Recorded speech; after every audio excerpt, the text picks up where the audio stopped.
mesdames, bienvenue aux méditations quotidiennes au féminin. Aujourd'hui, le feu du foyer.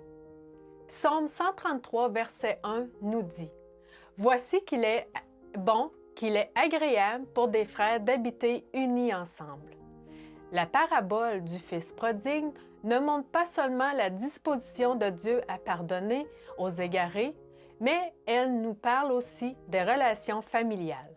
S'il est vrai que l'amour, la miséricorde, le pardon et le respect d'un père aimant sont présentés ici, il est aussi question de la rivalité entre deux frères, nés et élevés sous le même toit, mais de tempéraments tout à fait différents. Le plus jeune était égoïste. Il voulait sa part de l'héritage paternel, qui ne serait distribué qu'à la mort du père. J'ai été surprise d'apprendre qu'à l'époque de la Bible, il y avait des parents qui souffraient à cause d'un fils rebelle, comme c'est le cas aujourd'hui.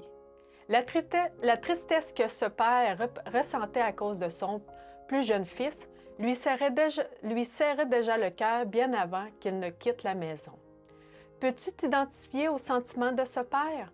Il y a des enfants qui choisissent le mauvais chemin sans savoir pourquoi ils le font. Le père souffrait aussi à cause de son fils aîné. Apparemment bon, noble et obéissant, la Bible ne nous donne pas de détails sur la vie dans ce foyer, mais nous pouvons déduire qu'il y avait rivalité entre les deux frères d'après la façon dont l'aîné réagit à l'arrivée du cadet, et sachant que ce dernier était ruiné. On dit qu'un anthropologue décida de mener à bien une expérience parmi une tribu d'Afrique. Il amena plusieurs enfants dans un hôpital où ils furent soignés afin de ne pas être affectés par les maladies les plus communes de cet endroit.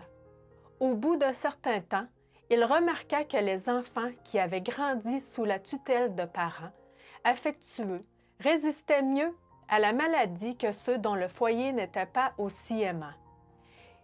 Il en conclut que l'amour et la chaleur du foyer étaient les meilleurs remèdes pour les aider à survivre, même sans les soins ni les ressources appropriées. T'en rends-tu compte? Ta famille a besoin de toi? Ton amour est l'antidote le plus efficace à toute maladie.